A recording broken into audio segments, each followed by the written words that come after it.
सुन। जोरदार तालियां हो जाए मंदाकिनी जी के लिए ma'am. Welcome welcome welcome. Thank you.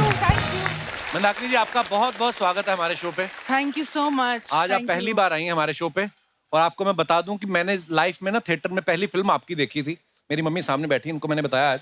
Normally mummy shoot होने से 5 मिनट पहले आती है, आज 5 घंटे पहले आ गई। कहती मंदाकिनी आ रही है। अच्छा, मंदाकिनी जी के बारे में सब जानते हैं। पहली फिल्म जब राम तेरी गंगा मैली आई ना, हर कोई इनका दीवाना हो गया था।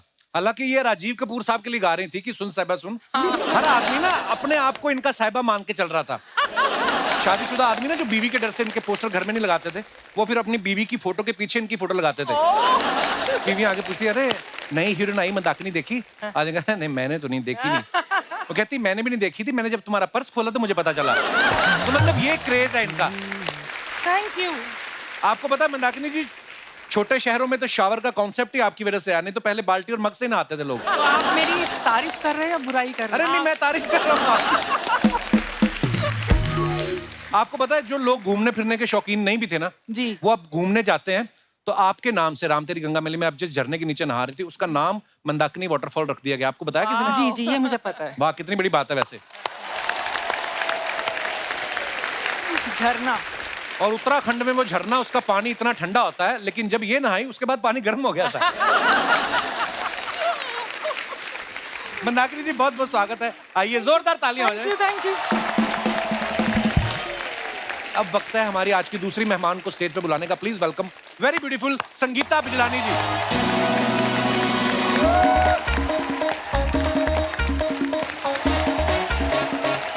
Welcome welcome welcome ma'am, welcome ma'am, बहुत बहुत स्वागत है।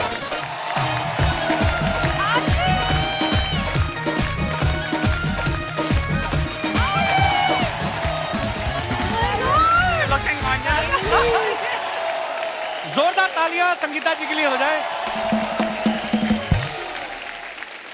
संगीता जी आपका बहुत बहुत स्वागत है। Thank you thank you. Tridev में अमरीश पुरी साहब इतने खतरनाक विलेन बने थे, उनसे बोला गया था कि आपने सीरियस रहना है, लेकिन जैसे ये डांस करते हुए एंट्री लेती ना, अमरीश पुरी साहब भी दीवाने हो गए। ओए है ना, होता था ऐसा।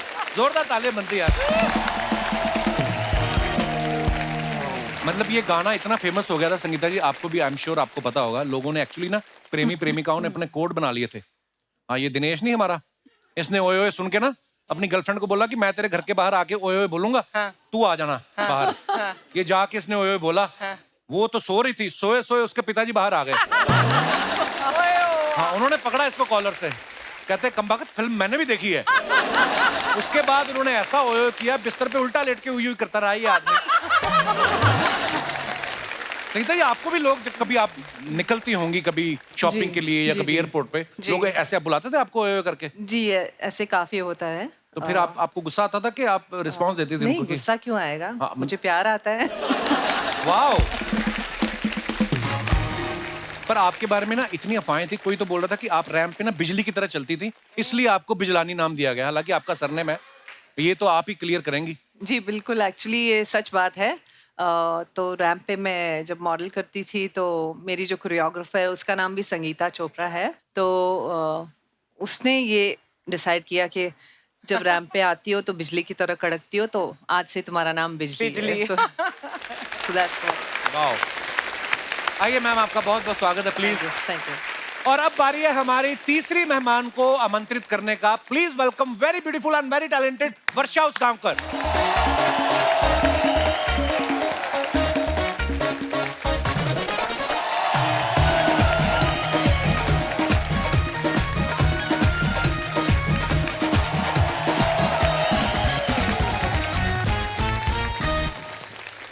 बहुत बहुत स्वागत है वर्षा जी आपका। अपना एक के कीमती वोट वर्षा जी को दें। वर्षा जी बहुत प्यारी लग रही हैं आप मराठी टायर में, साड़ी में। वाओ। आइए वर्षा जी, आपका बहुत बहुत स्वागत है। जोरदार तालियां वर्षा जी के लिए हो जाए।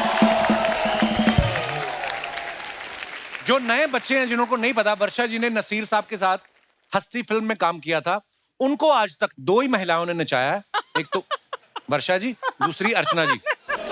अर्चना जी ने नचाया जलवा में और दूसरी वर्षा जी। इनको देखकर भी वो डांस कर रहे थे, वरना तो हर बात में वो कहते हैं ना गुनाह है ये, लेकिन इनके साथ मैंने देखा पूरे स्टेप ट्रेप कर रहे थे वो। तो वर्षा जी, ये नसीर साहब ने आपके साथ डांस करने से पहले ट्रेनिंग ली थी या आपको देख के खुशी में उनका डांस निकल गया था? वो तो पता नहीं, लेकिन मैंने उनके साथ 2 फिल्में की। अच्छा जी। शिकारी और हस्ती। शिकारी में वो मेरे हीरो नहीं थे, लेकिन हस्ती में वो मेरे हीरो थे। अच्छा। हम ऊटी में डांस कर रहे थे और सब लोग देख रहे थे उनको और मुझे, तो मुझे बड़ा मजा आया उनके साथ डांस करते वक्त, और ऐसा बिल्कुल नहीं लगा कि वो ऑकवर्ड फील कर रहे थे। लेकिन मैंने उनको थोड़ा बहुत डांस सिखाया उस वक्त। अच्छा, उन्होंने खुशी खुशी सीख भी लिया होगा।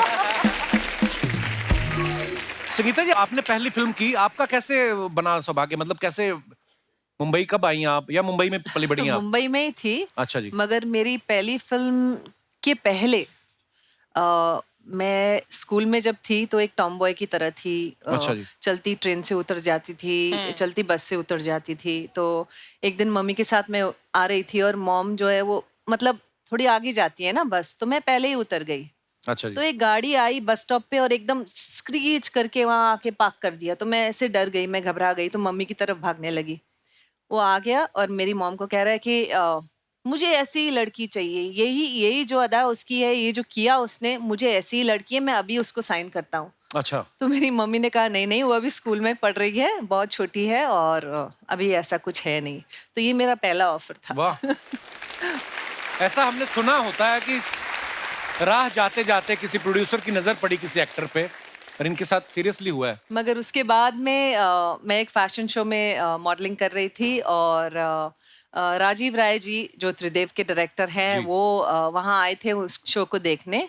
और शो के बाद वो बैक स्टेज आए और अगेन उसने मेरी मम्मी से कहा कि मुझे यही लड़की चाहिए और मुझे इसको अभी साइन करना है। तो तब उसने जाके मुझे त्रिदेव के लिए साइन किया। awesome. वाह। अर्चना जी, आपने अपनी पहली फिल्म के लिए प्रोड्यूसर को कैसे धमकाया था? नहीं, जोक सपाट, लोग होते हैं ना कि बॉलीवुड का दीवाना है, या 2 ही चीजों के अपने आपको पता है इंडिया में चलती है, एक तो बॉलीवुड, दूसरा क्रिकेट। लेकिन ये ऐसी एक्ट्रेस है, इनके बॉलीवुड वाले भी क्रिकेटर दोनों ही दीवाने थे इनके।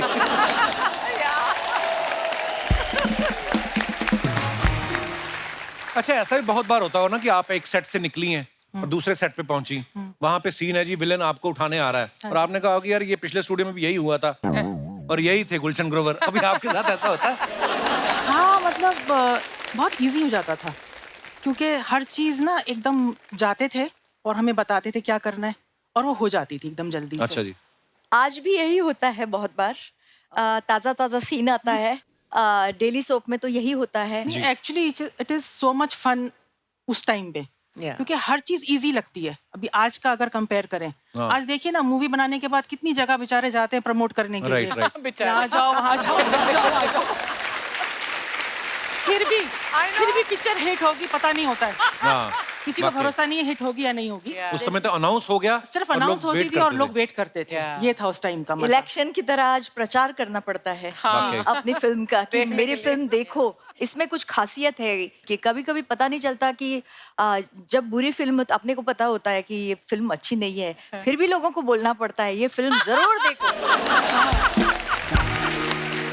अच्छा, संगीता जी की फिल्मों के नाम अगर आप देखो ना, बड़े क्राइम ओरिएंटेड होते थे, जैसे हथियार, जुर्म, योद्धा, गुनहगार कौन, गुनाहों का देवता, कातिल, पाप की कमाई। तो आपने कभी नंबर याद। कंफर्म किया ये राइटर थे कि जेल से छूटे थे सारे लोग? कौन लिखता था ये script? Actually that's so true. अच्छा, मंदाकिनी जी, जब राम तेरी गंगा मैली जी। जिस दिन रिलीज हुई, हाँ। फ्राइडे को, थर्सडे को आपको कोई नहीं जानता था, जी। और जैसे रिलीज हुई शनिवार को आपने बाहर निकल के देखा फिर? हाँ, मतलब क्या माहौल था उस समय? मुझे एक्चुअल में खुद को नहीं पता था कि मतलब क्या से क्या हो जाएगा। अच्छा जी। कोई आइडिया नहीं था। मैं भी न्यू थी ना, बॉम्बे में नहीं जी। थी, इंडस्ट्री से नहीं थी, कुछ पता नहीं था कि कितने चेंजेस आते हैं। हाँ, लेकिन इतना बड़ा चेंज आ गया, धीरे धीरे वो रियलाइज होने लगा बाद में। जी।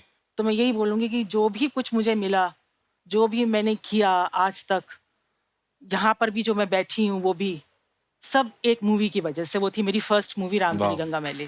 क्या बात। ऐसा भी होता है ना मैम, जब आप एकदम पीक पे हैं जी। तो हर कोई आपको साइन करना चाहता है। हाँ, मेरे को 1-2 अच्छी मूवीज ऑफर हुई थी, अच्छा जी। सिर्फ साइन हुई। और एक उसका मतलब फर्स्ट 10 डेज हमने शूट किया, और उसके बाद वो इंसान कभी नजर ही नहीं आया। कहाँ गए? गायब हो गए, लिटरली गायब हो गए। ऐसी बहुत सारी फिल्में मैंने डब्बे ढूंढा में उनको, चली ढूंढने जाती की कोशिश भी करी पर किसी को पता नहीं था कहाँ गए वो। एडवांस ले लिया था आपने? हाँ ले लिया था। अच्छा फिर ठीक है। मैम जब एक्चुअली मल्टी स्टार फिल्में बनती थी ना, हम लोग बड़ा मिस भी करते हैं उस दौर को। 6 लोग, 6 सुपरस्टार, विलेन अपने आप में एक स्टार, 2 है ना, 8-8, 10-10 सुपरस्टार्स एक साथ फिल्म में काम करते थे। और कभी कभी ऐसा सीन भी होता था कि सबके सब एक साथ है। तो ऐसा सीन जब शूट होता था, सबके डायलॉग लिखे रहते थे कि लड़ झगड़ के लेने पड़ते थे आपको? बहुत बार हुआ हमारे साथ कि हम वेट कर रहे हैं और राइटर लिख रहा है, अच्छा नहीं ऐसे लिख दें, फिर वो एक हीरो जाएगा, नहीं थोड़ा मेरा डायलॉग बढ़ा दो इसमें। बढ़ा दो। तो नहीं इसका थोड़ा काट के मेरा बढ़ा दो, मेरा सीन बढ़ा दो यार तुम। तो ये भी होता था कि उसको पटा लेते थे, फिर बाय द टाइम वो आते थे तो हम सब वेट कर रहे हैं स्क्रिप्ट राइटर के लिए, ये भी होता था। और बहुत अक्सर बार। हीरोइन की बहुत कम लाइनें हाँ, होती थी। हाँ। होती सारी नहीं थी। लाइनें हमारे नहीं होती गाने थी। ज्यादा होते थे, एक्सप्रेशन लेके डाल देंगे बाद में। हमारे डाल गाने देंगे। थे ना, तो हम बोलते थे ना अगर हमें दूसरी शूटिंग पे जाना है कोई बात नहीं, आप आधे घंटे के लिए यहाँ पे खड़े होकर एक्सप्रेशन दीजिए, फिर आप जाइए, फिर आपकी जरूरत ही नहीं है। और जब फिल्म के लिए आते थे अगर प्रोड्यूसर और डायरेक्टर अप्रोच करने, तो कहते आप टेंशन मत लीजिए, आपके 3 गाने हैं। हाँ तो वो सबसे बड़ी बात थी उस आपके दिनों 3 में। गाने वाह। हैं। तो ऐसा भी होता था। या मैम आजकल तो सोशल मीडिया है, इंस्टाग्राम है, ट्विटर है, फेसबुक है, लोग अपने फेवरेट स्टार्स को मैसेज कर देते हैं, उनको रिप्लाई भी करते हैं, बातचीत भी कर सकते हो। उस दौर में सोशल मीडिया था नहीं, तो आपके साथ फिर आपके फैंस कैसे, कभी होता ही होगा कि कुछ सीधा सेट पे आ गया, चिट्ठी लिखते होंगे या कोई बिल्डिंग में ऐसा घुस गया, कोई चिट्ठी क्रेजी लिखते फैन थे। मोमेंट याद है आपको? चिट्ठी लिखते थे, चिट्ठी तो खून याद से है। लिखते थे। खून से? खूनियां भर भर के आती थी हमारे घरों में, खून खून से लिख के हार्ट्स बनाते थे, असली खून रहता था। पर हमने असली check खून भी क्या किया। मतलब वो? मुझे लग रहा था ऐसे, मतलब ब्लड और केचप में थोड़ा फर्क, हाँ। टमाटो सॉस में, पेंट में थोड़ा फर्क है। तो ऐसे होते थे डाई हार्ड फैंस। क्या बात है। और फैंस इतने क्रेजी रहते थे। कभी कभी एक बार मैं ट्रेन से जा रही थी और बहुत थक गई थी, तो मैं सो रही थी, और अचानक एक फैन आया, मुझे उसने हिलाया और उठाया, मेरा स्टेशन आ रहा है, मुझे आपका ऑटोग्राफ चाहिए। आपका स्टेशन है, आपने मुझे इतना जोर से उठाया। फिर एक बार कोल्हापुर में कर रही थी, सुबह 6:30 बजे मेरी बेल बज गई, मतलब रूम की। तो मैंने झल्ला के, मुझे लगा रूम बॉय होगा कुछ है, मैं आपका फैन हूँ, मेरी गम्मत जम्मत नाम की फिल्म बहुत हिट हो गई थी, अच्छा जी। मुझे आपका ऑटोग्राफ चाहिए। My God. मैंने बोला साढ़े, and I was, you can imagine, मतलब नींद से उठने के बाद आप कैसे जाएंगे। हाँ। मतलब पूरा हम उसको मराठी में बोलते हैं, अवतार में थी मैं, मतलब मैंने बोला क्या है, how can you come like this, असा कसा येऊ शकतोस तू सकाळी 6:30 वाजता। तो इस तरह से, मतलब ऐसे ऐसे क्रेजी फैंस। बट वर्षा उस टाइम तो ऑटोग्राफ से बात बन जाती थी। Exactly. सही अब में। तो सेल्फी चाहिए सबको। हाँ, सेल्फी भी चाहिए और ग्रुप फोटो भी चाहिए, और हर बार वो बोलेंगे स्माइल प्लीज, तो हम इतना थक जाते हैं, और स्माइल, और फिर कभी कभी टाइमर लगा होता है तो तब हाँ, तक उसमें जो Hold the होता है, smile. ये मैं शी इज अ कल्प्रिट। मैं एक बात बताऊंगी, तो हम फोटो ले रहे थे, तो इसके टाइमर पे 10 सेकंड है, मतलब हाँ। 10 सेकंड होल्ड हम करो। फोटो ले रहे थे वैन में, अच्छा, खड़े हैं दोनों, खड़े हैं आज लाइक वर्षा, और कितना देर, 1 2 3 10 सेकंड तक उसका लंबा, सबसे लंबा टाइमर इसी का है। तो आई एग्री। मैंने उसको बोला कि मैं टेक्नोलॉजी के बारे में मैं ढ हूँ, क्योंकि मुझे नहीं आता। मैंने 1 साल पहले उसको वैसा सेट किया था, वो अभी तक उसको वही 3 सेकंड में कैसे करना है मुझे नहीं आया।